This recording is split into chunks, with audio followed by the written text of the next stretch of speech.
uma boa tarde a todos os que já estão conectados. Eu gostaria inicialmente de agradecer à oficina de texto e ao professor Munir pelo convite de estar aqui para fazer essa mediação da mesa redonda, essa introdução inicial, representando também as entidades que apoiaram o livro, importantíssimo, né? Essa união, essa força institucional que promove a realização e a possibilidade da publicação de mais esta grande obra, né? O professor Munir, ele já anteriormente havia publicado o livro concreto pré-moldado Fundamentos e Aplicações, e agora, mais recentemente, o Pontes de Concreto, com ênfase na aplicação de elementos pré-moldados. São dois livros muito interessantes, muito importantes para a engenharia nacional na área de desenvolvimento das estruturas pré-moldadas de concreto. São dois livros didáticos que têm sido importante apoio na academia, mas também com grande aplicabilidade, tanto nos escritórios de projeto quanto na indústria. Da história do professor Munir, ele esteve sempre, desde o início e antes, né, do início da BSIC, mas desde o início da Associação Brasileira da Construção Industrializada de Concreto, ele esteve sempre presente, né, nos apoiando, nos auxiliando no desenvolvimento da normalização, e termos este vínculo com a academia e especialmente com o professor Munir, que tanto fez para que se desenvolvessem cursos de pós-graduação e hoje já tem tantos frutos em diversos estados, em outras universidades, tem sido de grande valia para a difusão do sistema no nosso país. Então, para nós da BSIC, especialmente para mim aqui representando a associação e representando esse apoio, essa grande força institucional de todas as entidades presentes neste momento, juntamente com o professor Fernando Stuck, também da Escola Politécnica, mas aqui em São Paulo, professor Munir São Carlos.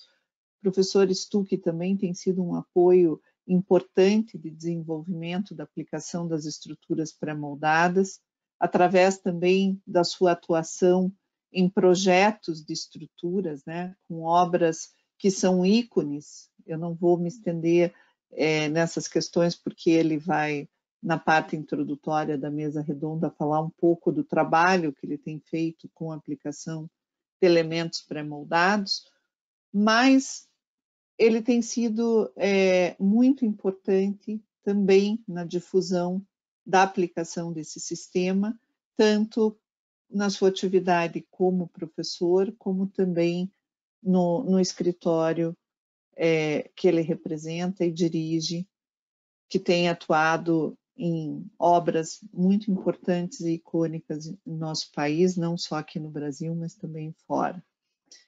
E para mim assim uma grande alegria não só estar participando desse momento com eles, mas de estar tendo a oportunidade ao longo da minha vida profissional de conviver com ambos, também numa interface muito importante, que é no universo da FIB, a Federação Internacional do Concreto. O professor Munir é atuante na Comissão 6 de Estruturas Pré-Fabricadas, o professor Fernando Stuck representa o Brasil no Código Modelo, no grupo que desenvolve o Código Modelo das Estruturas de Concreto. Em breve nós vamos ter o Código Modelo 2020.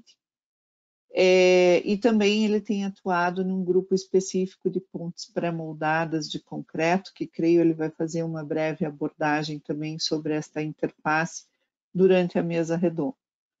Então, eu tenho aprendido muito, tenho me desenvolvido como profissional pela oportunidade desse convívio tão importante, com grandes doutores aí no tema, e creio que a ideia da oficina de textos de realizarmos este evento com a mesa redonda e essa interface foi muito importante, será muito importante, porque é uma forma de compartilhar com todos vocês todo esse aprendizado. Então, para iniciarmos e não nos alongarmos mais, eu gostaria de introduzir, então, chamar o professor Munir para que ele possa fazer a exposição do livro e, em seguida, já estaremos dando sequência com a mesa redonda e a participação do professor Fernando também. Muito obrigado, Ilha, pelas amáveis palavras. Boa tarde a todos. Então o assunto dessa apresentação minha é sobre o livro de Pontes de Concreto, com ênfase na aplicação dos elementos pré-moldados. O objetivo, então, é apresentar os destaques, apresentar o livro e destacando algumas partes desse livro, Pontes de Concreto, com ênfase na aplicação de elementos pré-moldados. O livro é composto de 3 partes.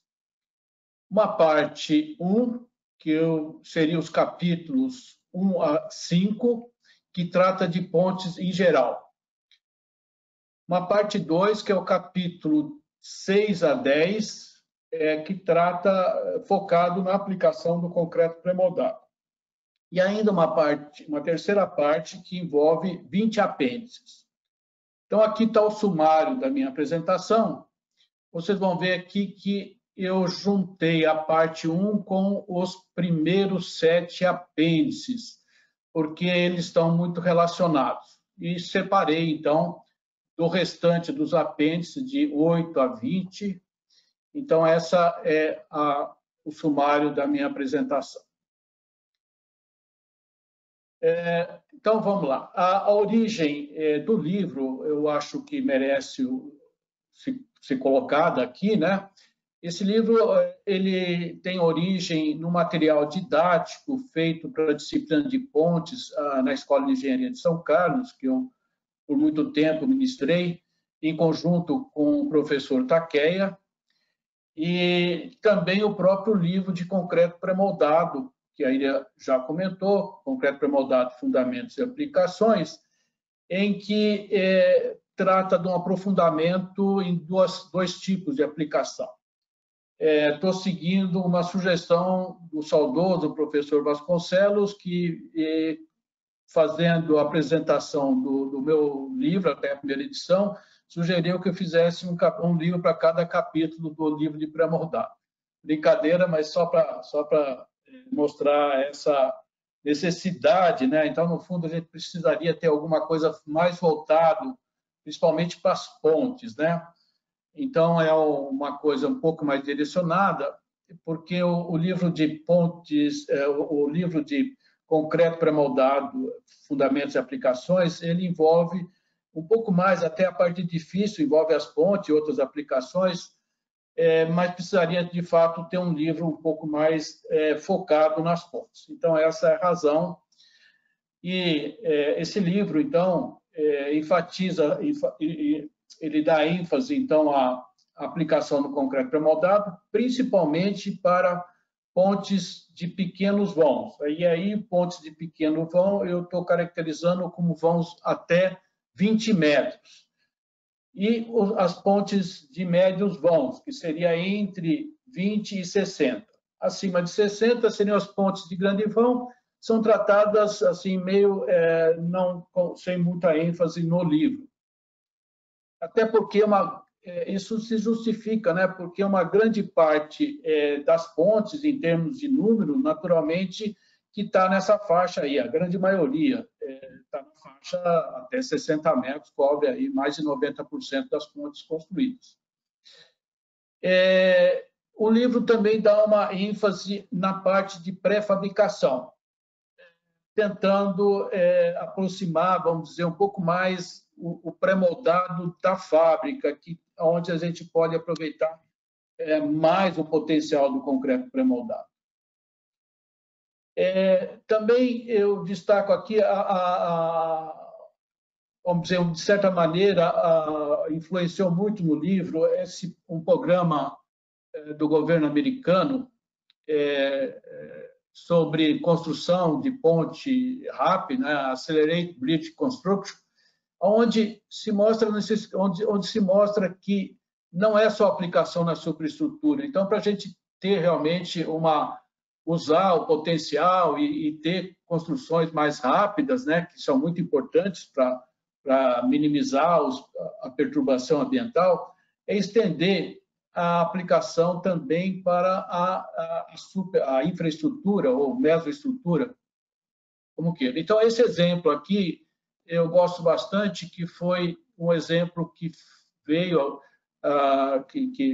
vamos dizer, que trouxe, que eu tomei conhecimento no primeiro encontro de concreto pré-moldado, né, pesquisa, projeto e produção, em 2005, onde ele mostra, o professor Trados mostra que havia uma ponte prevista para 72 dias e ela acabou sendo construída em 72 horas, né? O que mostra que a gente pode fazer construções bastante rápidas de ponte. O público-alvo do livro é ensino de graduação, como vocês vão ver, a ensino de pós-graduação, principalmente mediante a parte pré-moldada, a parte dos apêndices e, naturalmente, os profissionais.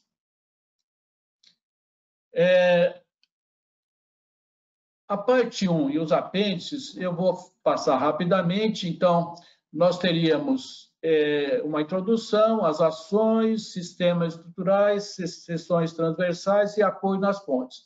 E aqui, então, eu incluo também, nessa parte aqui, são as noções de cálculo, os apêndices, apêndice 1, noções de cálculo de superestrutura, combinação das ações, a questão da fadiga, as tabelas de Rush, dimensionamento de aparelho de apoio de elastômero, distribuição dos esforços nos apoios das pontes e um exemplo numérico, exemplos numéricos relativos a esses capítulos, aos 6 capítulos, aos 6 apêndices iniciais.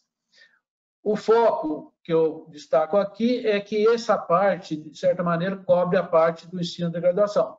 Basicamente, é a disciplina, vamos dizer, que a gente, vamos dizer, a sequência que a gente, a estrutura que a gente seguia aqui no curso de pontes de graduação da Escola de Engenharia de São Carlos. Uma outra coisa que eu destaco vamos dizer, o formato. O formato é baseado no livro, essa parte aqui é baseada no livro do Leonard, né, de construções de concreto, o volume 6, que trata de ponte, né, a divisão em sistemas estruturais, e seções transversais e apoio. E um outro destaque é esse apêndice 7, que foi feito em conjunto com o engenheiro, aluno de doutorado, aqui do programa de pós-graduação, Luan Reginato. Então, esse apêndice aqui, ele cobre exemplos numéricos de todos os 6 apêndices anteriores. Indo para a terceira parte, agora entrando mais na pré-moldado, então, são mais 5 capítulos, de 6 a 10, onde tem uma introdução, a aplicação em superestrutura, aplicação de infraestrutura, que eu considero, vamos dizer, alguma coisa mais que não é muito tratada, né? Então, aqui, já fazendo a ponte com aquele programa ABC, então, nós temos aí a travessa, pilares pré-moldados, aplicação de pontes enterradas, como vocês vão ver daqui um pouco, eu vou detalhar um pouco melhor, que já são essas obras de pequeno, vamos dizer, normalmente pequeno porte, até 20 metros, e que estão completa ou parcialmente enterradas. E aplicação em ponte em arco, por exemplo, essa que vocês estão vendo aqui, que foi feito na Itália. Então, esses 3 capítulos aqui que eu destaco. Então, começando com o capítulo 6 de introdução, esse capítulo ele passa pelos materiais, características, produção, ligações e também um destaque para o programa ABC. Nesse capítulo 6, feita uma dedicação para a parte enfatizando, né, o concreto pré-fabricado, né, novos materiais, como o HPC. A tecnologia, vamos dizer, tecnologias do ABC, né, do programa ABC, ele envolve vários assuntos, mas especificamente a questão dos elementos e sistemas de pontes pré-fabricados que a gente vai usar, que usei mais no livro, né? Como, por exemplo, essa ponte, mostrando essa ponte que foi construída nos Estados Unidos em 8 dias. A parte de aplicação da infraestrutura, então, a gente passa pelos tipos de elementos, aqui pensando tanto, principalmente, vamos dizer, aí tanto tanto pré-moldado de canteiro, como principalmente detalhando os pré-moldados de fábrica, pela formação do tabuleiro, né, como a partir de vigas principais, como seria feito completado o tabuleiro, e inclusive interação entre os elementos adjacentes, como, por exemplo, o estabelecimento de continuidade entre tramos simplesmente apoiados, que isso ainda é um assunto que merece destaque. Recentemente, houve uma publicação do boletim da FIBRE sobre esses critérios para esse tipo de estabelecimento de continuidade. Bom, aplicação em infraestrutura. Então, a gente passa aqui pelos pilares e travessas, mais ou menos, que foi comentado. Vocês estão vendo aqui.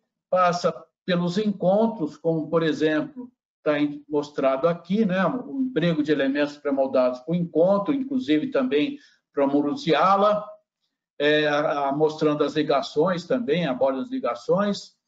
E, além disso, também entra um pouco na parte de fundação, menos destaque, como, por exemplo, o bloco pré-moldado sobre estacas.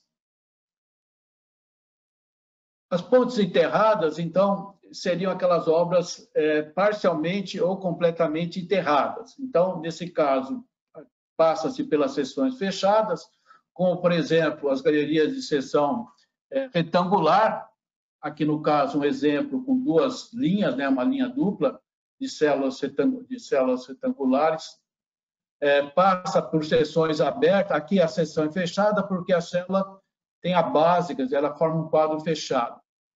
E tem as seções abertas, já para vãos maiores, que pode ser nesse formato, com um único elemento, aqui então, nesse caso, em geral, também se justifica já fazendo o projeto com essas outras partes, naturalmente, e tem aquelas de vão maiores ainda, quando em vez de ser um único elemento aqui, eu estou usando 2 elementos. Tem até pode ser também, tem alternativas até com 3 elementos, mas esse chega até 20 metros e tem até alguém, já vi na literatura, alguém dizer poderia chegar até 30 metros. E, por fim, as pontes dessa parte 2, as pontes em arco, que seriam arcos sem montantes, como esse exemplo dessa passarela aqui na Itália, feita com 2 elementos, eu tenho um elemento aqui, o outro elemento aqui. Também eu destaco aqui exemplo de aplicação de um sistema desenvolvido por uma empresa na Malásia, que tem um formato um pouco diferente, mas que é bastante interessante, porque eu consigo fazer vãos aí até a faixa dos 30 metros, desde os 12 até 30 metros, usando uma forma de arco um pouco diferente. Mas, enfim, é interessante porque o arco que tem uma dificuldade de ser moldado no local, no pré-moldado, a gente pode aproveitar a técnica da pré-moldagem para reviver as pontes em arco que tinham antigamente. Com montantes também tratado, enfim. E a parte 4 que a gente vai falar é sobre os apêndices. Esses apêndices, do 8 ao 10, praticamente são capítulos, tá?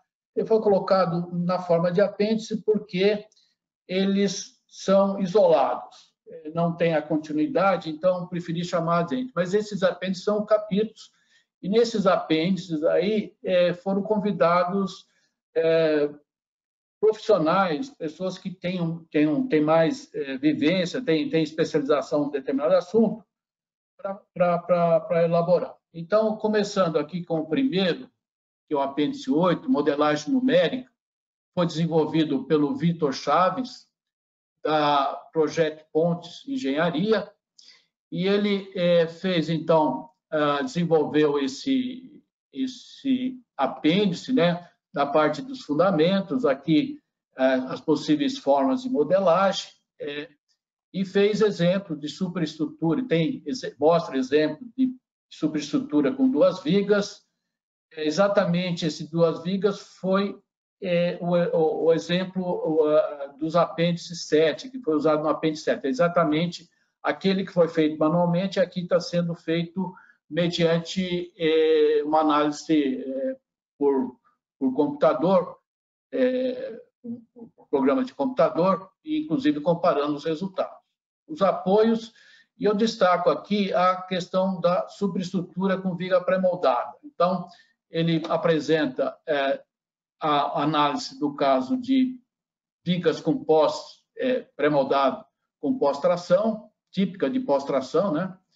E também uma outra seção, essa é mais usual aqui no Brasil, e essa outra, que foi esse exemplo que a gente tirou, foi tirado de um livro do manual do PCI, e foi feita uma adaptação para ter a mesma largura. Enfim, esses dois exemplos de pré-moldado estão desenvolvidos lá. O apêndice 9 é superfície de influência para o cálculo de laje. Foi desenvolvido pelo Vladimir Agt, professor aqui do departamento de estrutura, né, da ESC, e pelo Arthur, que é professor da Universidade Federal, Arthur Albuquerque, que é professor da Universidade Federal de Goiás, que desenvolveram o assunto. Na época, o Arthur foi aluno orientado do professor Vladimir. Então, nesse caso, a superfície trata-se das linhas de influência, né, como mostra um esquema, só para ilustrar aqui como que seria uma superfície de influência de momento fletor num determinado ponto, e eles desenvolvem o assunto e depois fazem exemplos de cálculo, e esses exemplos foram feitos com um código computacional que é de domínio público. Ele está acessível no departamento, no site do Departamento de Estruturas, para quem quiser usar, e eles desenvolveram um exemplo que é exatamente em cima do exemplo do apêndice 7, que é o cálculo das lajes do tabuleiro de ponte de duas vigas. Então, está esse esquema. O apêndice 10 é a introdução ao dimensionamento de concreto protendido. Também eu participei, o professor Vladimir e o Lucas de Oliveira, aluno de doutorado do programa. Então, nesse caso, uma parte básica, bem, como está dito, uma introdução, né, ao concreto protendido. Mas o que eu destacaria nesse apêndice aqui são dois exemplos de cálculo que estão no final do apêndice, que envolve, então, a viga, um deles é o exemplo de viga I com pós-tração, e o outro, o exemplo dessa viga U, de uso de viga U com pré-tração. É exatamente os exemplos que foram modelados, foi feito a análise mediante modelagem numérica. Esse, inclusive, foi em cima do manual do PCI, foi feita as adaptações. Está muito bem detalhado esse exemplo com pré-tração. Apêndice 11, estabilidade lateral, foi desenvolvido pelo Pablo Carl, professor da Unip, também foi aluno de doutorado do programa nosso, e ele trata, então, das fases, principalmente transitórias, né, a parte de içamento, né, uma viga quando está sendo içada, aqui mostrado esquematicamente nessa figura, passa pela parte de transporte, situação definitiva, imperfeições, verificação de segurança, recomendações normativas e exemplo. E, na verdade, esse exemplo foi feito em cima de duas seções, de duas vigas, uma com pré-tração e uma outra com pós-tração. Foi feito exemplo analisando paralelamente os dois casos. Apêndice 11 é sobre resistência à força cortante. Então, foi desenvolvido pelo Alex de Souza, aluno de doutorado, e ele envolve, então, a parte dos modelos, aqui é a parte, vamos dizer, dá uma conceituada no problema, tipo de ruptura, de laje de resistência à força cortante, e passa aí pela parte da resistência, pelos exemplos, desculpe, de aplicação de uma laje em balanço.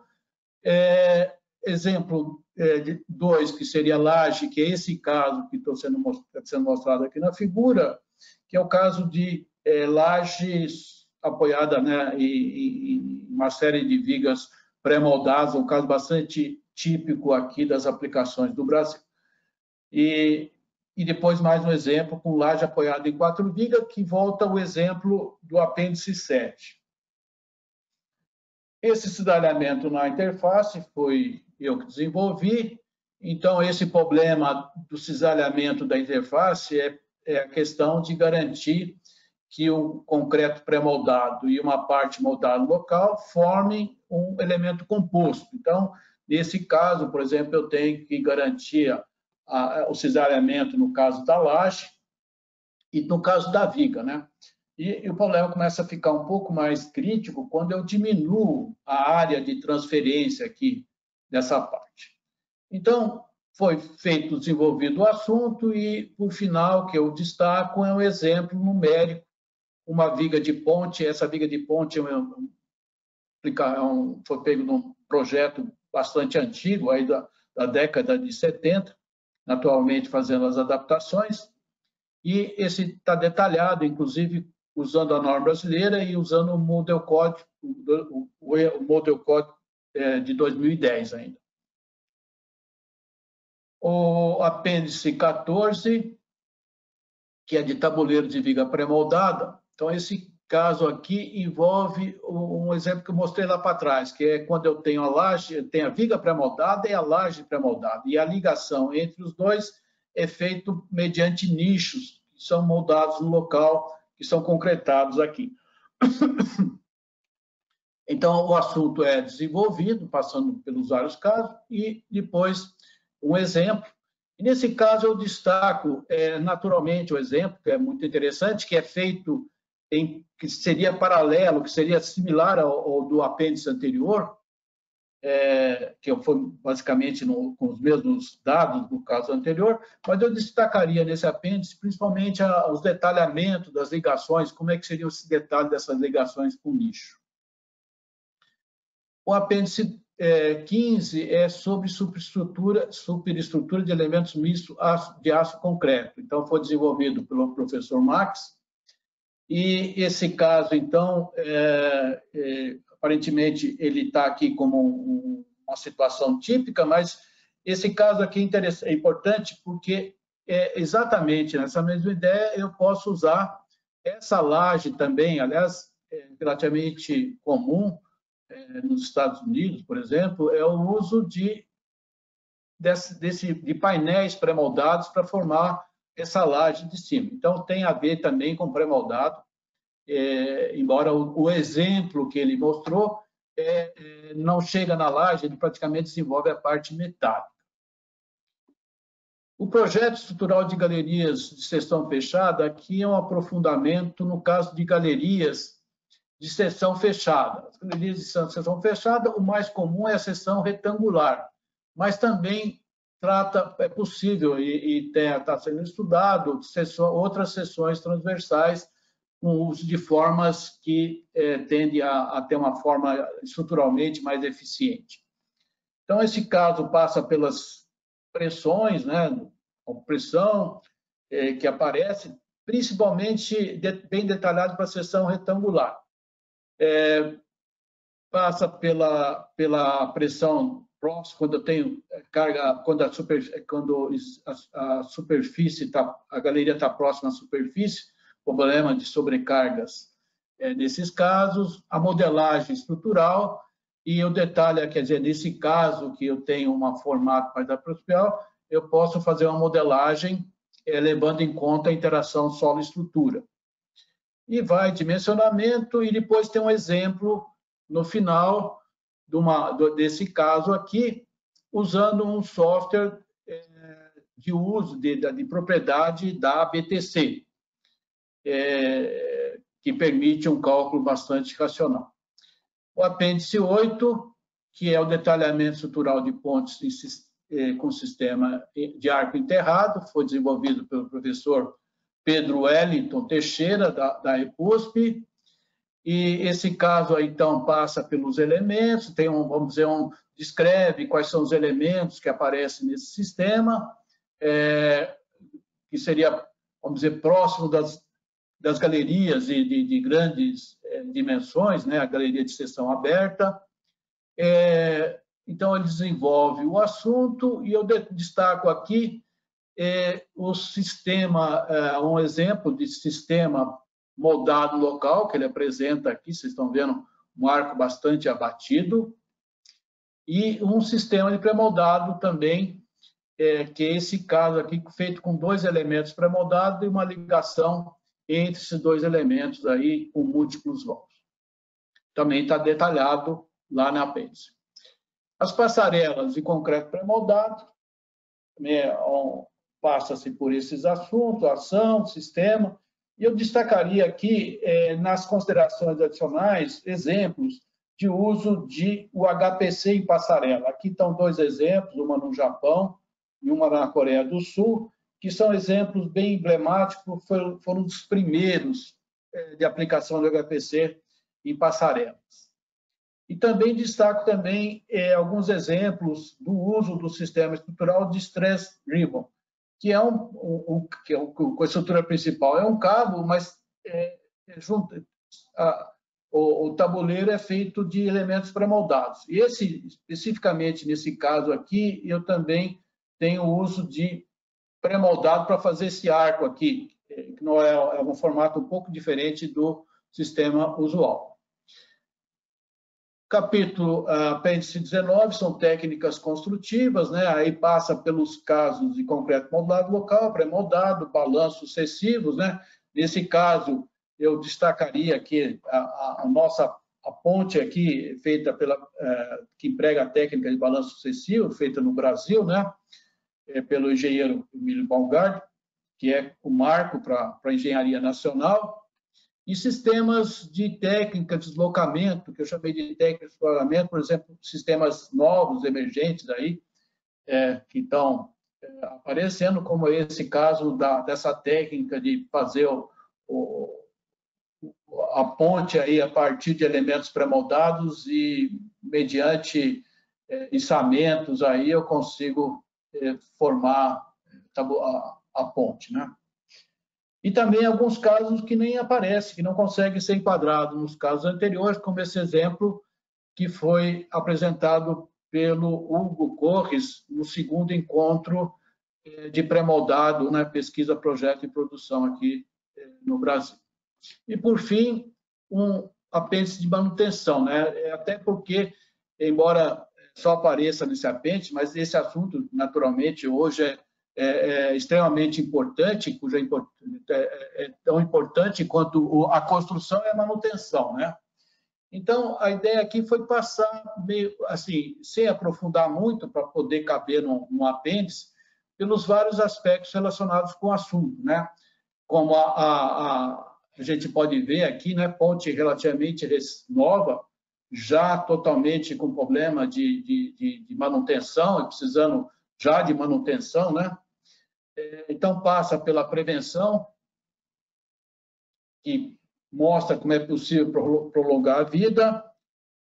A gente passa pelas inspeções, usando aí a norma brasileira, está bem usada, testes não destrutivos, avaliações, intervenções, passagem de veículos especiais e sistema de gerenciamento como, por exemplo, esse das autoestradas da Austrália, mostrando como é que é esse sistema de gerenciamento.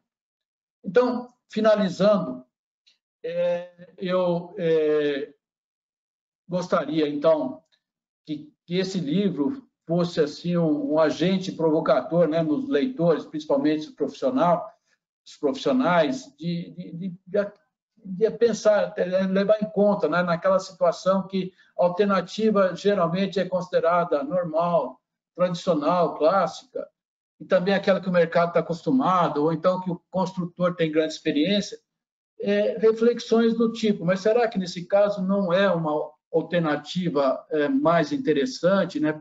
Mostrar, quer dizer, esse leque de alternativas não poderia fazer uma outra solução usando esse leque de informativa, de alternativas que eu apresento no livro, né? É claro que esse leque de alternativas não usuais no Brasil precisa também ser visto com cuidado, né? Que eu tenho que levar em conta as particularidades nacionais, regionais e locais, inclusive, né? E a experiência do setor produtivo. Quer dizer, não podemos desassociar, né, da nossa realidade. Mas por que não tentar usar novas possibilidades, né? A gente tem que ter os olhos no futuro com o pé no chão. Se a gente ficar só ver o futuro, precisa tomar cuidado, né? Pode ter problema. Por outro lado, se a gente ficar só com o pé no chão e não ver o futuro, a gente está levando ao atraso e bloqueia, né, a modernização da construção. E também gostaria de destacar que novas alternativas sempre têm um certo risco, e a questão dos responsáveis administrar esse risco, né? Avaliar se esse risco, avaliar e tirar proveito, até alguma experiência depois da primeira vez pode ter algum problema, mas naturalmente fazendo o que a gente aprende a aprimorar, né? Essa é a ideia. E eu não poderia deixar de levantar aqui a questão das amarras, né? Principalmente no pré-fabricado, no feito na fábrica, que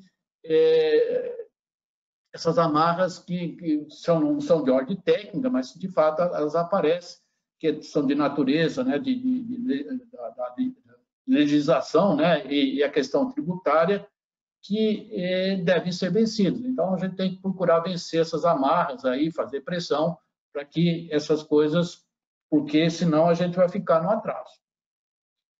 Então, em função disso, a frase que eu coloco, que sintetiza, né, o que eu gostaria o que eu mostrei, que eu gostaria de colocar para todos, né, é essa daqui: pelo equilíbrio entre a experiência e a inovação para melhorar a construção e a utilização de pontes de concreto no Brasil.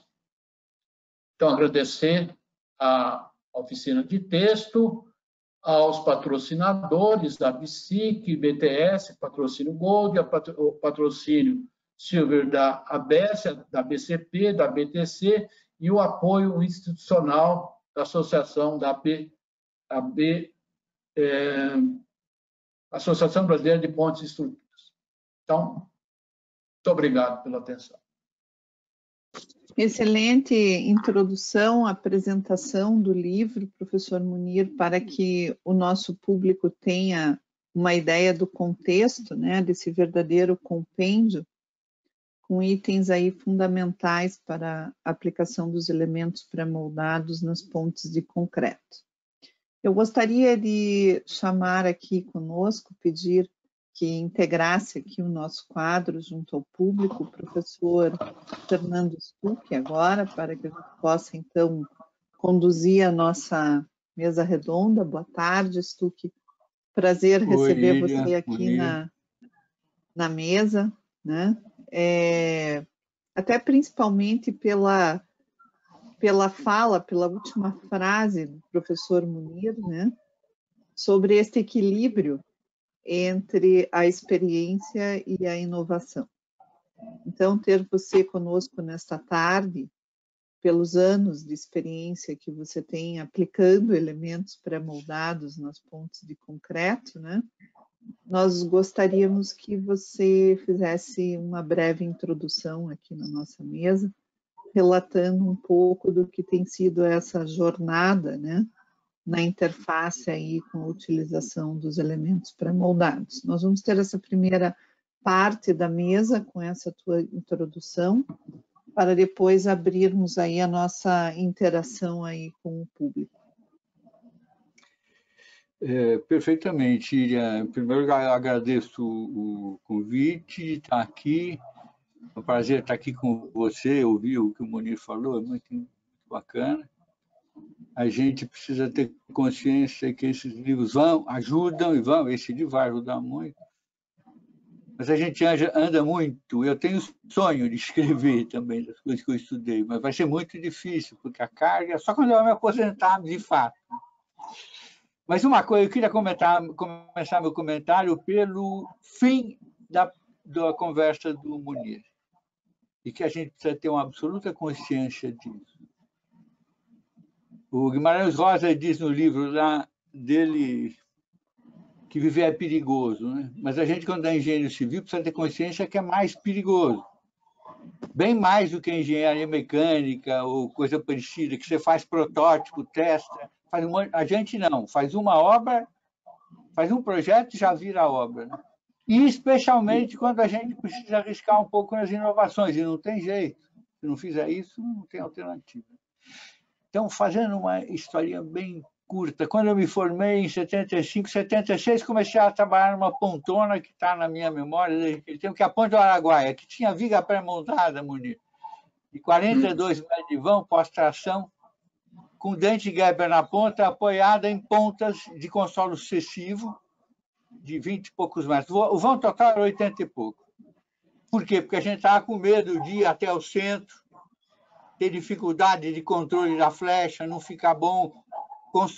Discutindo com a Beta, decidimos. Faz um pedaço em balanço, para e põe a viga pré-moldada no meio. Estava se administrando o risco. O risco de fazer pré-moldado fazer moldado em balanço até o meio.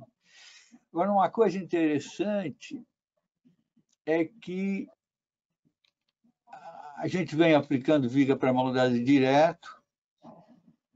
Só recentemente começamos a fazer o U, então as vigas em U já começaram a ser usadas aqui na linha 5 do metrô, mas depois na Ponte do Guaíba, o Michel da Queiroz topou, nós temos um monte.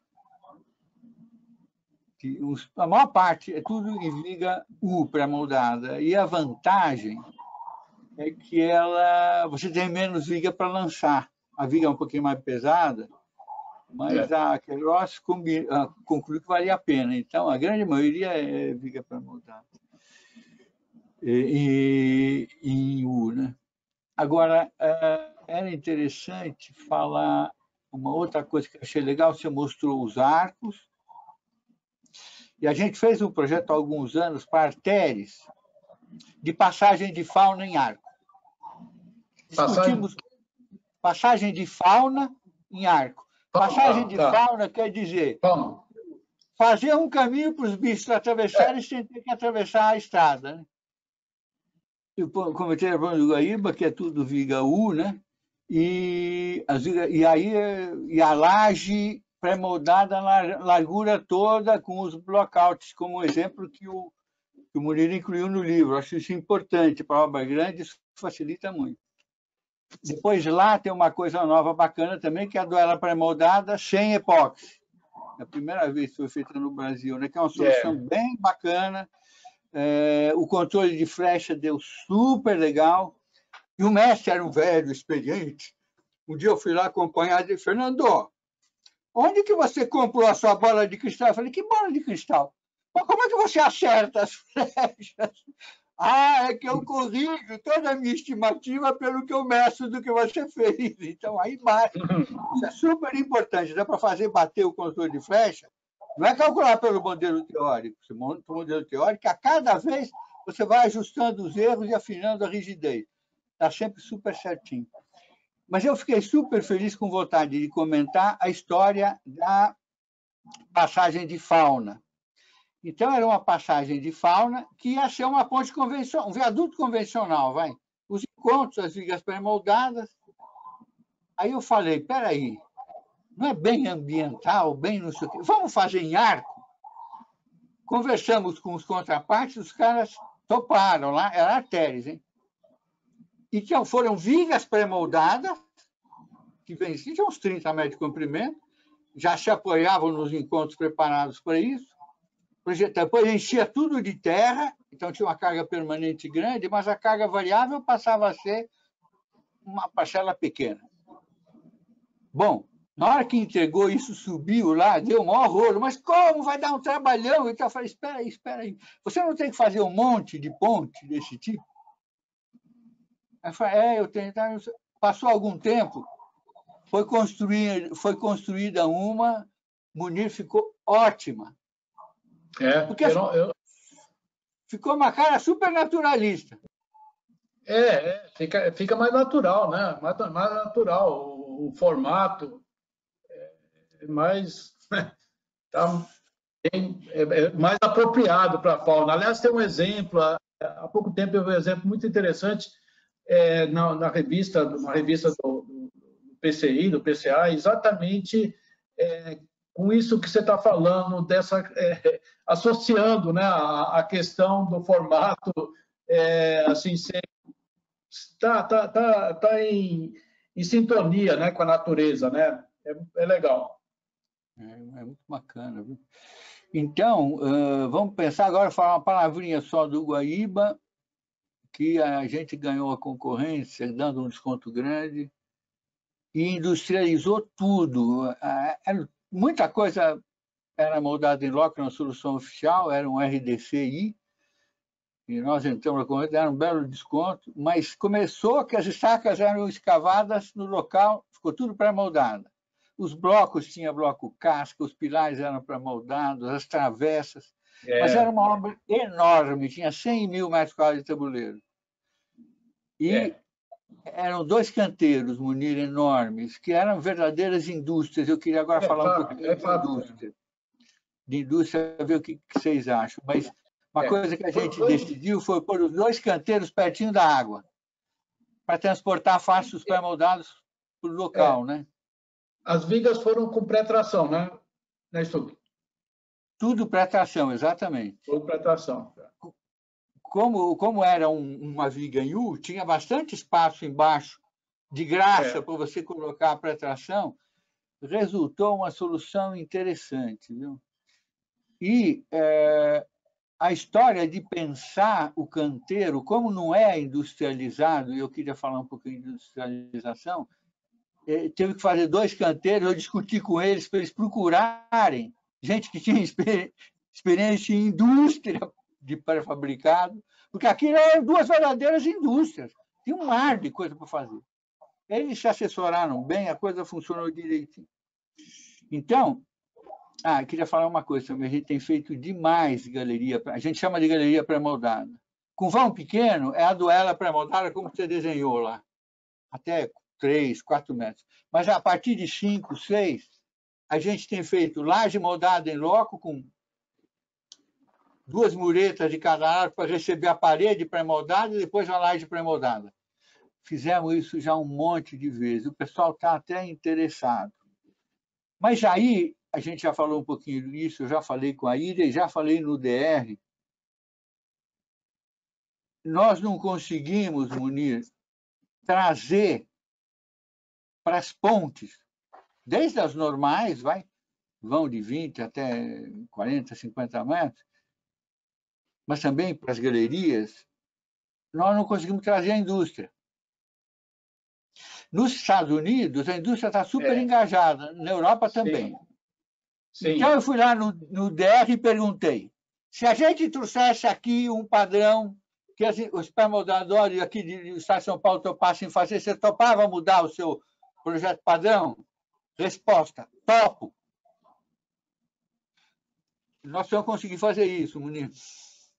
Então, talvez a Ida possa até responder melhor. Com certeza.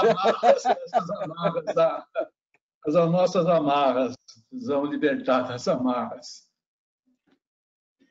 De fato, as amarras, elas constituem um problema na questão tributária, né? Que eu gostaria até de comentar que no dia 26 de abril foi lançado em Brasília, é o programa Construa Brasil. O programa Construa Brasil são 9 metas. A 9ª é a industrialização.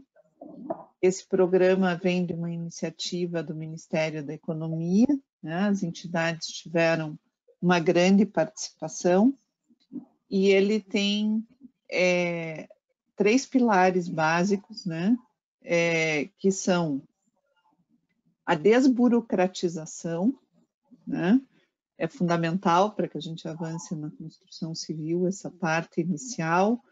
E um outro aspecto também que envolve a desburocratização e que no tema pontes é bem importante, até lá foi citado no lançamento do programa um tema de escadas, que a norma do Estado do Rio de Janeiro é uma, do IPHAN, né, do patrimônio histórico é outra, e uma obra ficou um tempo enorme parada pela discussão de que não se podia desrespeitar nenhuma das normas, e as 3 eram diferentes, a da cidade, o do Estado e o do IPHAN, né? Então, às vezes, a gente ganha velocidade de obra, ganha na execução, né? Mas muitas vezes esse tempo ele acaba não aparecendo, porque essa parte legal é uma parte bastante morosa, né? Então, um dos pilares é a questão da desburocratização. O segundo pilar é a digitalização, né? Aí entram 7 metas com BIM, uma com a coordenação modular, e aí a 9ª meta é a industrialização. E nessa meta de industrialização, um dos temas que está sendo trabalhado é justamente essa questão da tributação, né?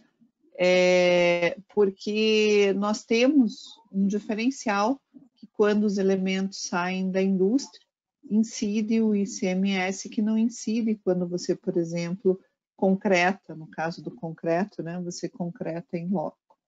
E então essas questões, até muitas vezes de financiamento ou de concorrência, que nas licitações muitas vezes não está previsto, a questão da industrialização internamente nos órgãos, não existem valores de referência. Então, existem desde a questão da equalização, né? Isso acontece muito, né? Às vezes DR é uma norma, artérias é outra, do Estado é uma. Então, a gente precisaria trabalhar, né, para ter esse padrão nessa unificação, porque muitas vezes atende um órgão, mas não atende o outro, né? E discutindo um pouquinho com o pessoal do PCI, esta padronização entre os diferentes organismos lá dentro dos Estados Unidos foi um trabalho prévio que foi feito justamente para que isso fosse possível. Bom, com esse tema, eu acho que a gente poderia, e eu já estive discutindo com o Stuck algumas vezes, né, sobre essa questão. Então, com esse tema, nós poderíamos aí nos estender seguramente. Ocorre que eu entendo que o nosso público está bastante animado, principalmente com a presença de vocês dois aqui, né? E nós temos aqui 5 perguntas, né? E temos aí um tempo um pouco limitado. Então, eu gostaria de começar a trabalhar essa interação um pouquinho com o público e, quem sabe, oportunamente, aí essas amarras ou as outras questões aí, a gente poderia até promover uma segunda mesa redonda, né? Ou uma segunda edição aqui do evento que está ocorrendo hoje. Parabéns pela exposição, parabéns aos palestrantes. Meu nome é Elcio Kazuaki Niva, engenheiro civil da CPTM. Tenho 2 perguntas. Vocês poderiam comentar a experiência com empresas públicas na participação de editais de contratação de serviços especializados na recuperação estrutural das pontes de concreto em São Paulo? Poderiam comentar sobre o que fazer quando não se encontram os projetos de formas, armaduras, memorial de cálculo e de projetistas das obras das décadas de 40 a 80 anos atrás? Eu acho que eu também não me sinto confortável responder, talvez o Fernando tenha experiência. Minha experiência é mais acadêmica, Fernando, acho que você poderia, se você tem esse passo, deve ter passado por experiências desse tipo aí. Exatamente aquilo que eu tinha dito, não sei se quando eu escolhi eu tinha noção do risco que estava tendo que enfrentar, mas exatamente esse é um problema muito sério. Então, a primeira, bem rapidinho, porque senão dá um mar de coisa, né? Mas a gente verificou, por exemplo, a Ponte Eusébio Matoso, que tem 80 anos. Só tinha problema nos vãos de acesso, viu? Batida de caminhão no fundo das vigas. Mas os vãos principais, que tinham 80 anos, estavam razoáveis. Não tinha projeto nenhum. Nós fizemos uma verificação pela norma de 40 e foram uma hipótese, viu? Porque ela foi inaugurada em 40, a norma saiu um pouquinho depois. Mas certamente quem fez o projeto conversou com o Telema, com o Lobo Carneiro e fez o projeto de acordo.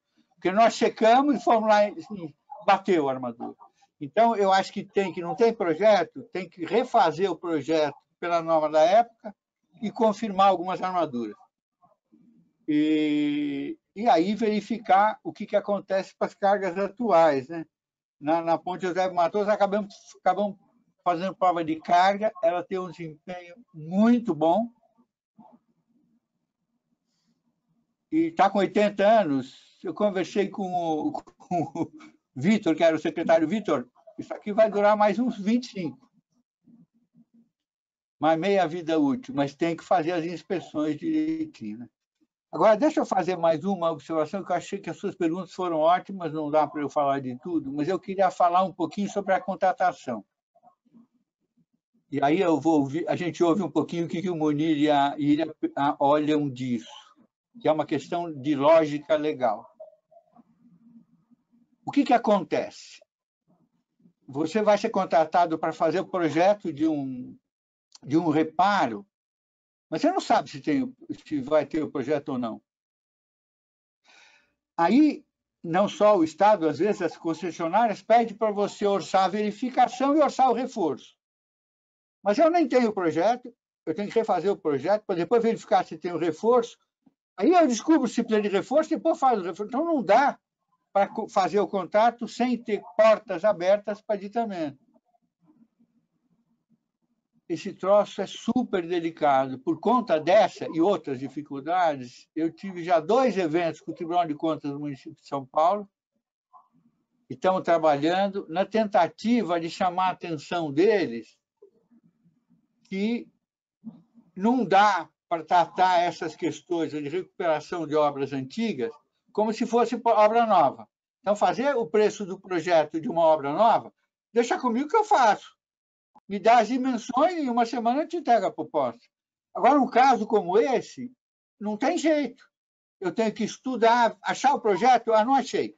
Reconstituo. Depois que eu reconstituo, verifique se bate a armadura, depois verifique se precisa de reforço.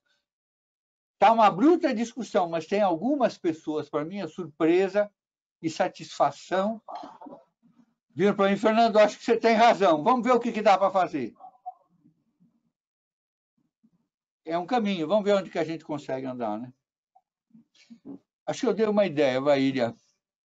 Eu entendo que nessas questões de obras especiais, primeiro é fundamental ter essa abertura e esse diálogo, né? E isso vai, evidentemente, de você, quando contrata os projetistas que estão envolvidos, né? Primeiro contar com esta experiência, mas também com a maneira de exposição disso junto ao órgão, né? Porque a forma como você vai expor isso e como você vai dialogar a respeito disso, para ter essa abertura que você comentou, vai ser fundamental. E essa abertura, normalmente, ela está atrelada junto com a experiência de quem está sendo contratado, porque na outra ponta, o órgão também tem muitas dúvidas a respeito de qual vai ser a solução proposta, uma vez que não existe informação, né? É o famoso tiro no escuro, né? Você tem que dar o tiro no escuro e tem que acertar, né? Porque também, normalmente, quando acontecem algumas situações em obras, como a gente já viu, né?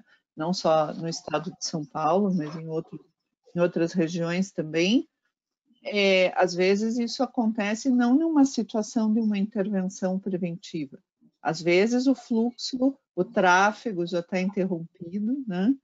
E aí você acaba tendo ainda uma sobreposição, porque você tem que resolver isso sob pressão, sob muita pressão. Você não tem, quando é uma inspeção rotineira, que você vai fazer isso corretivamente, você tem um tempo para pensar, para uma solução e tudo.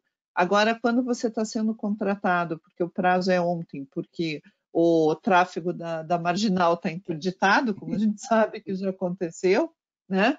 E aí você tem que decidir isso, é extremamente complicado, né? Então, eu entendo que por parte do órgão também tem que existir um mínimo de flexibilidade para viabilizar isso, né?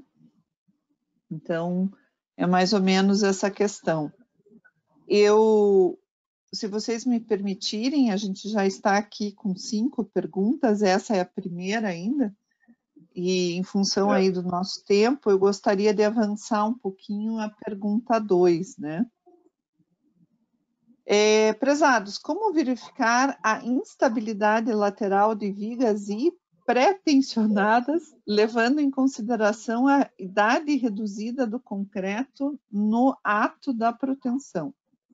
A NBR 7187 de 2021 estabelece larguras de talões mínimas para a dispensa de uma verificação à flambagem, porém não menciona que verificação se pode fazer em uma situação como esta. Engenheiro Yuri Magalhães. Bom, eu acho que talvez esse apêndice, né, apêndice 11 do livro, possa dar uma ajuda para você, porque, de fato, está bem focado nessa pergunta sua, e também não adianta a gente ficar aqui tentando detalhar, tentar ficar discutindo, mas eu acredito que o apêndice 11, com exemplos, né, com a parte de fundamentação, e para se quiser aprofundar também, tem uma série de referências, acho que vai dar para você fazer essa verificação. Eu acho que vai ajudar bastante. Então, bem, eu creio que... tratado no assunto. Esse assunto está bem detalhado no livro. Tá? Creio que esse direcionamento do professor Munir aí é bastante importante, Yuri. Faça a pergunta que você fez. Stuck, gostaria de complementar alguma... Não, eu acho que o critério lá está muito bom. Depois eu falo um pouquinho da FIB, que tem uns negócios sobre isso lá. Tá bem, então. Nós poderíamos deixar no final um espaçozinho para você falar sobre esse tema da FIB aí que está em desenvolvimento, né? Bem, pergunta 3. Boa tarde a todos. Parabéns, professor Munir, pelo livro. Comento e pergunto a ele. Na página 148, item... mas eu vou falar o que tem lá. Espera aí só um pouquinho. Item 755, ele cita uma obra com elementos pré-moldados de 680 toneladas força, com 30 metros de vão. Pergunto se é isso mesmo e qual teria sido o sistema de içamento desses elementos. Marcelo Menegatti. Página 146. 148. 148. Item 755.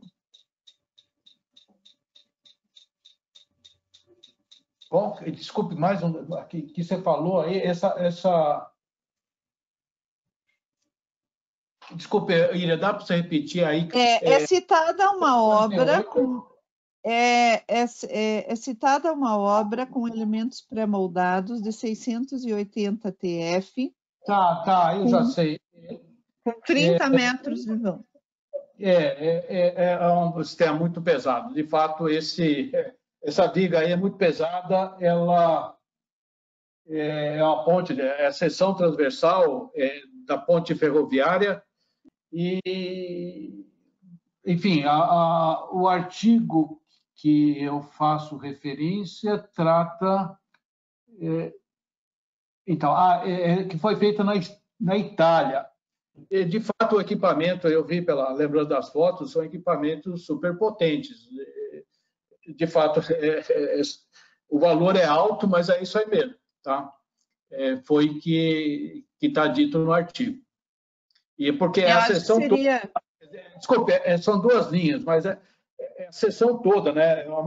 O elemento pré-moldado pega a seção toda da ferrovia e com 30 metros, de fato, o peso vai lá em cima.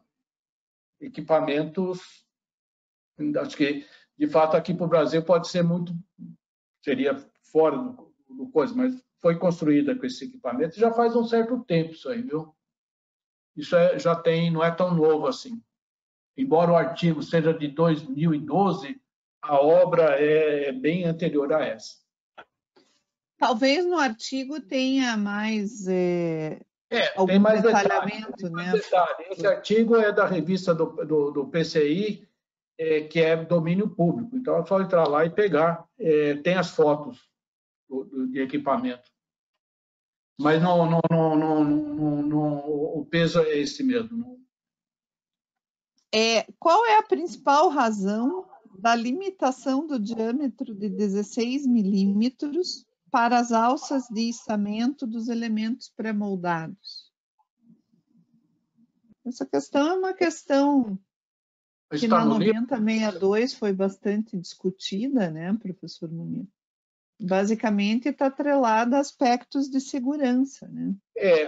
Mas eu não sei se, bom, enfim, não sei se tem que estar isso, se eu coloquei isso no livro, mas de fato, mais do que isso, vai com cordoária, né? Sim. Normalmente é o que é feito.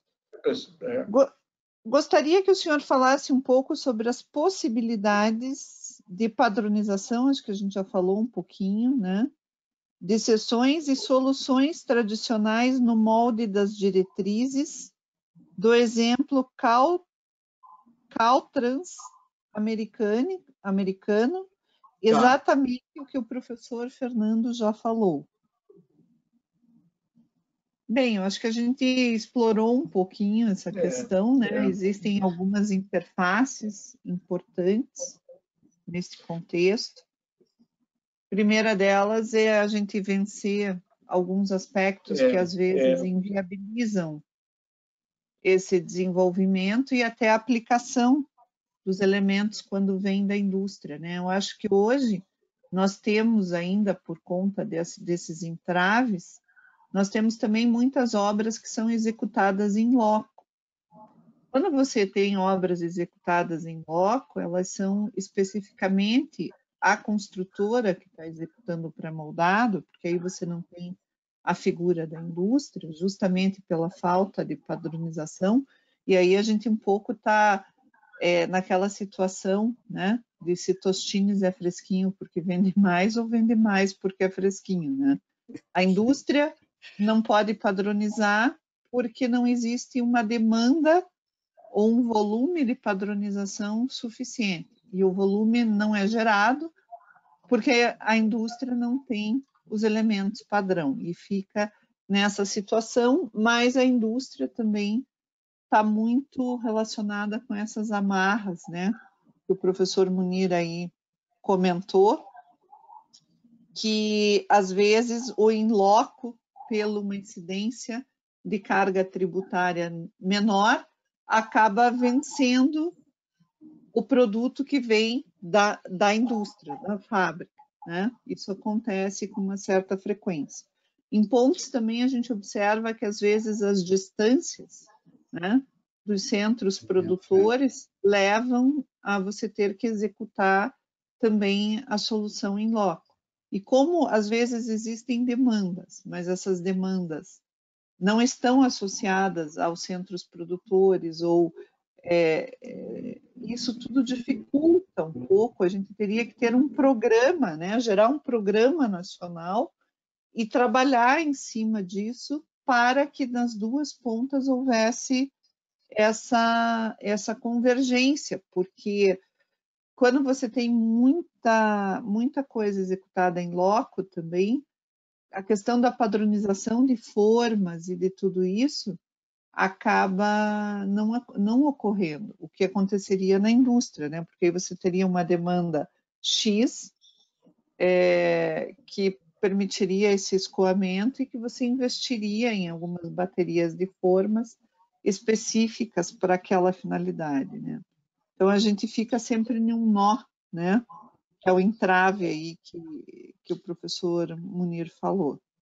Mas a gente precisa vencer isso, né? Bem, nós temos aqui os novos métodos construtivos empregando elementos pré-moldados precisam necessariamente da utilização do UHPC? Christian Espinosa.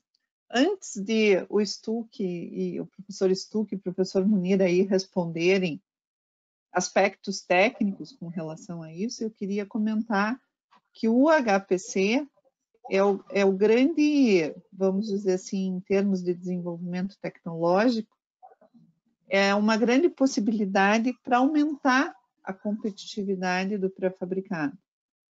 Que melhorando a qualidade do concreto, não que não tenha qualidade o concreto que não seja o UHPC.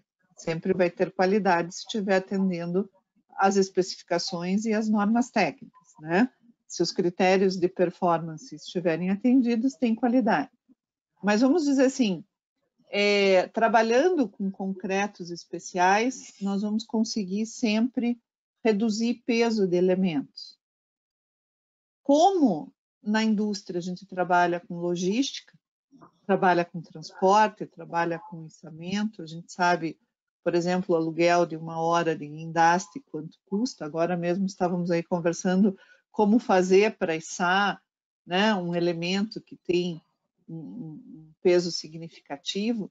Então, sempre quando nós conseguirmos trabalhar com materiais, e os materiais de futuro vêm com essa tendência, para fazer com que cada vez mais as dimensões, vamos dizer assim, das estruturas de concreto fiquem mais próximas, né, aos perfis, por exemplo, das estruturas metálicas. Isso é uma questão de competitividade, pensando em desenvolvimento do setor. Tá? Não estou fazendo nenhuma análise técnica, porque creio que aqui temos aí tanto o professor Munir quanto o professor Fernando, que podem falar com muito mais propriedade sobre esse assunto. Então, a minha posição em relação ao assunto é o HPC, de fato, é uma nova fronteira de aplicação, né? Do conhecimento já está passando já agora, mas de aplicação, né? De concreto a não ser salvo pequenas aplicações, naturalmente que ele vai ter que ser pré-moldado, né? Se pensar em elementos. Eu, particularmente, eu acho que, por exemplo, lá na Malásia tem uma empresa já fazendo ponte, quer dizer, comercialmente ponte com HPC. Então, é uma realidade que está aparecendo. Agora, a pergunta é se precisa ser em HPC? Eu acho que não necessariamente. O HPC é uma fronteira, vai lá, a gente tem outras situações intermediárias, né? Entre o concreto de resistência normal, alta resistência, e o HPC, na minha opinião, a coisa é uma transição que a gente tem que aproveitar, porque o HPC, para ele ficar viável, ele tem que usar espessura muito fina.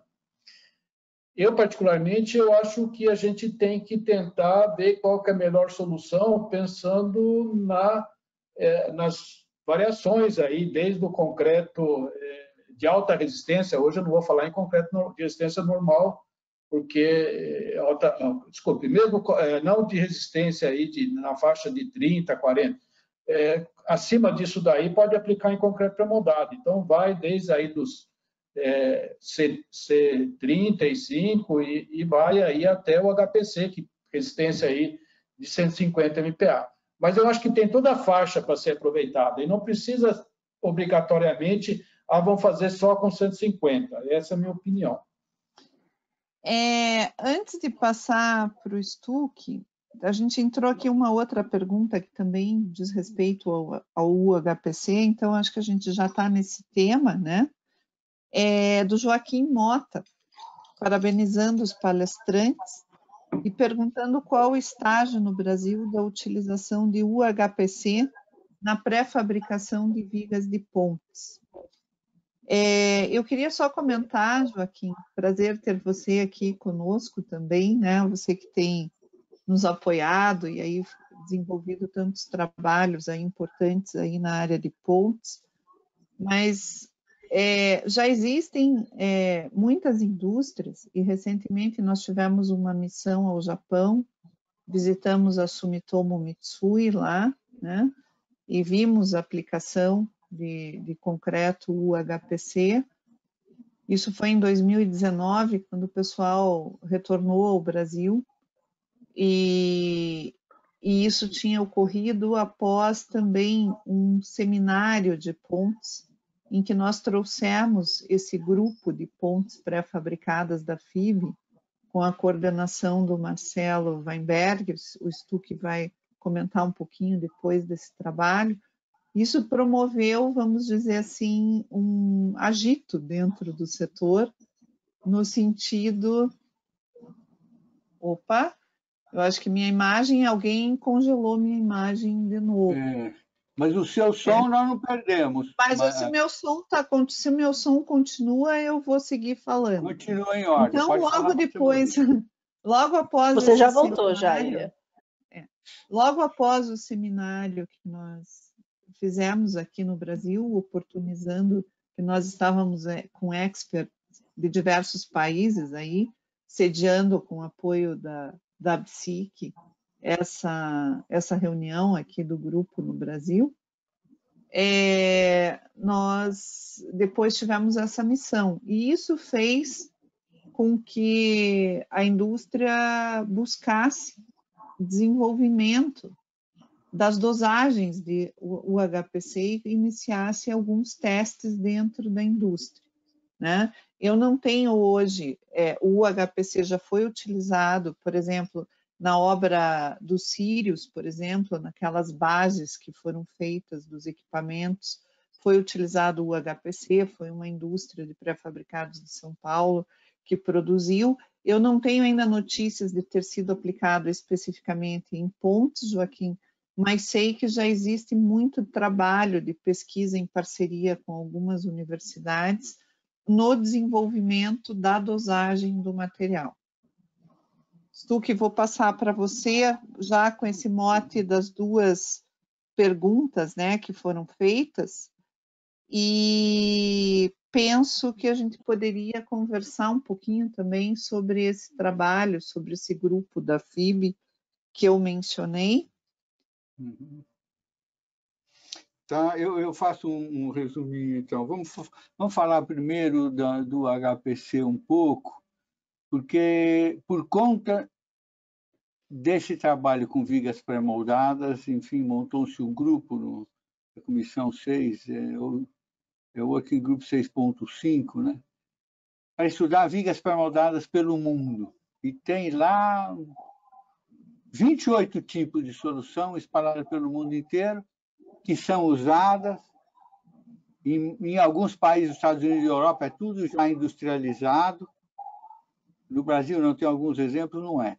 Mas é interessante que lá não tem nenhum detalhe ainda de ultra alta resistência, concreto de ultra alta resistência, né? O HPC. Então, é interessante fazer só um comentário sobre isso, é o boletim 99 da FIB, vale a pena vocês olharem, tem lá a solução brasileira que a gente propôs, e você começa a comparar, embora as nossas cargas sejam maiores, a nossa carga é muito maior que a americana, e a diferença é uns 30%. E no Eurocode, o Eurocode mais ou menos é uma coisa que o nosso, mas o Eurocode é assim porque eles colocaram 1000 anos de período médio de retorno. Então, a carga real na Europa é menor que a nossa. Então, apesar da nossa ser alta, parecida com a carga australiana, olha lá o pré-moldado, você vai ver que é dos mais fininhos. E a gente queria que colocasse consumo de aço, acabou não saindo, porque ia mostrar que o consumo de aço é baixo. Só para dar uma ideia, a nossa laje, que está no livro do Munir, ela tem 20 centímetros de espessura total, e, em geral, a pré-laje é 7. Não precisa de armadura de cisalhamento, e nós temos, desde 40 anos atrás, um mar de obra construída assim.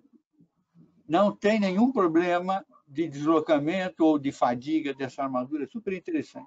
Só que na Europa, por exemplo, projeto típico dessa ponte em Portugal, eu escrevi isso com o João Almeida, perdão. A laje tem 25 centímetros e tem estribos. Então, vocês vão ver que as soluções brasileiras, ao contrário que muita gente acha que a obra brasileira é cara nada, é barata para burro. Agora, eu queria comentar, andar um pouquinho para frente, esse mesmo grupo já gerou um boletim sobre continuidade a que se referiu o Munir no livro, e tem também um boletim sobre estabilidade. O boletim de continuidade já saiu, mas de estabilidade lateral ainda não. E ele teve input de um monte de gente, inclusive do Tadros também sugeriu, o pessoal da Bélgica. Está muito, muito legal. Agora, é interessante, então, que não apareceu o tal alta resistência, a não ser em comentário, mas não apareceu o exemplo. Quem tem feito é o Mr. Vu, né? O lá da Malásia. E os caras têm produzido um monte e é competitivo lá. Agora, eu acho que primeiro precisa viabilizar, eu estava imaginando, né? Precisa viabilizar a industrialização no Brasil. E isso é para pré-moldado de ponte. Ninguém vai fazer pré-moldado de prédio de ultra alta resistência. Não precisa, é para vão grande. Então, o que eu acho que seria o caminho que eu estou imaginando, né? Seria, primeiro, a gente consegue levar o pré-moldado de infraestrutura, tipo ponte e viaduto, para a indústria. Ela começa a fazer isso, só que, de fato, o transporte é longo, custa. Quanto mais longo, pior. Aí, viabilizado esse caminho, daria para viabilizar o concreto de ultra alta resistência, mas aí precisava conhecê-lo aqui no Brasil, né, Ira? Porque é uma questão de desenvolver os traços, aplicar os aditivos, as adições que precisa para conseguir. Esse desenvolvimento tem muitas empresas que já estão trabalhando com essa. Nós tivemos aquele seminário, né? Nós trouxemos o Wellington, depois em Santa Catarina também fizemos uma discussão grande desse tema, aqui em São Paulo também. Então, tem algumas indústrias aí que estão trabalhando com o desenvolvimento da dosagem, né, do HPC. E sempre esses concretos especiais são mais fáceis de desenvolver, como foi mesmo com o de alto desempenho e autoadensável, né? De uma maior aplicabilidade em um ambiente industrial, até pelo controle e tudo que precisa ter, né? E até, às vezes, tempo de abertura de aditivo, que em transporte de concreto usinado, às vezes, não viabiliza, e dentro da indústria, essas questões, às vezes, são mais fáceis de serem viabilizadas.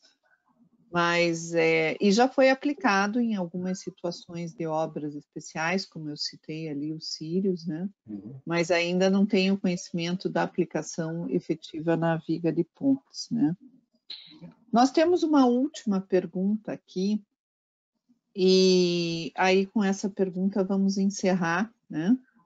E aí eu passo aí para as considerações finais aí do professor Munir e do professor Stuck para a gente fazer o encerramento. A pergunta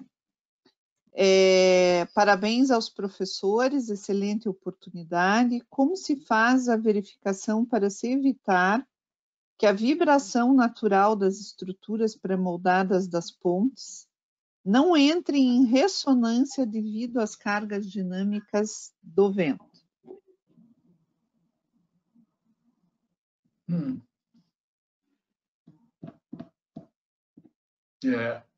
Stuck, talvez assunto aí também de vibração, de ressonância, não me parece que seja grande problema em pontes de concreto, né? Não sei se há casos, algum problema mais sério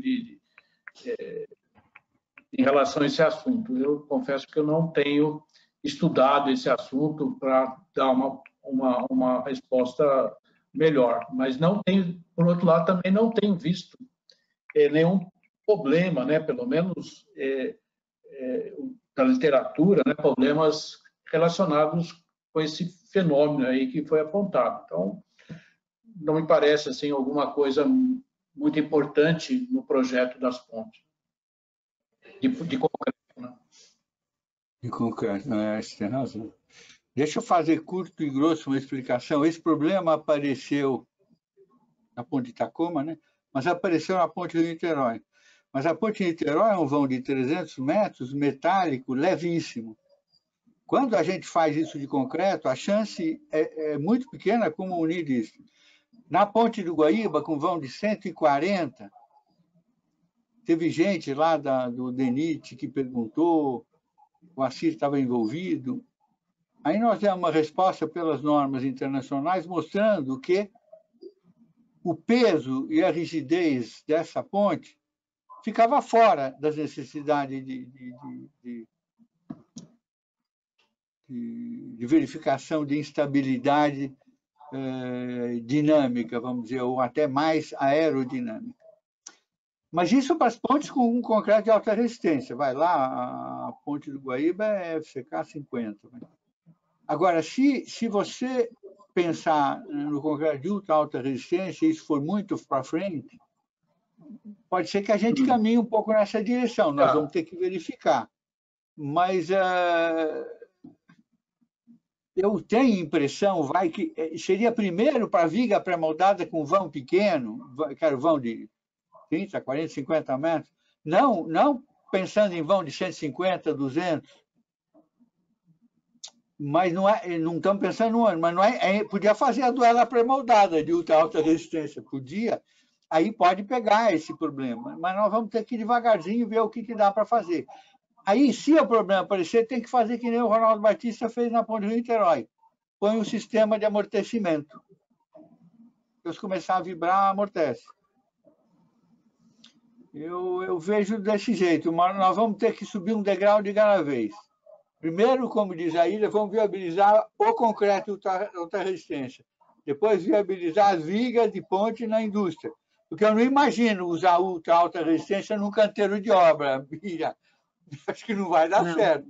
Então, inventa e faz na indústria. Aí começa a produzir. Aí vai andando, de repente a gente chega lá. E aí vai ter que verificar e, quem sabe, tem que projetar um sistema de amortecimento. Acho que é isso, Ilha. Muito bem. Nós encerramos aqui essa sessão de perguntas, já estamos aí muito próximos ao fim, né? Sei que você também tem compromisso, né? Após as 16, Stuck, e creio que a gente teve uma boa interface com o público, a apresentação do livro foi excelente, né? O prefácio também, a maneira como você conduziu ali, Stuck, também ficou muito agradável, né? Dá uma instiga, né, a gente aprofundar aí o conhecimento nessa área. Eu estou sempre aprendendo, né? Estou sempre aí lendo e acompanhando as comissões, e tanto aqui no Brasil como lá na FIB, e vejo que a gente todo dia aprende alguma coisa. especialmente, particularmente, para mim foi muito rica essa oportunidade de estar com vocês. Creio que para o nosso público também. Agradeço mais uma vez. E aí passo a vocês, Tuque, primeiro para você fazer as considerações tuas e depois o Munir para dar uma palavra final. E aí consideramos encerrado o evento. Perfeito. Bom, em primeiro lugar, eu queria agradecer o convite para estar aqui presente e, mais uma vez, parabenizar o Munir pelo esforço e pelo resultado obtido no livro, que é importante, a gente precisa ter publicação, mais publicação, especialmente sobre as pontes, mas sobre um monte de outras coisas, das estruturas e das obras. E parabenizar você também, Ilha, por conseguir organizar esse evento. Muito obrigado.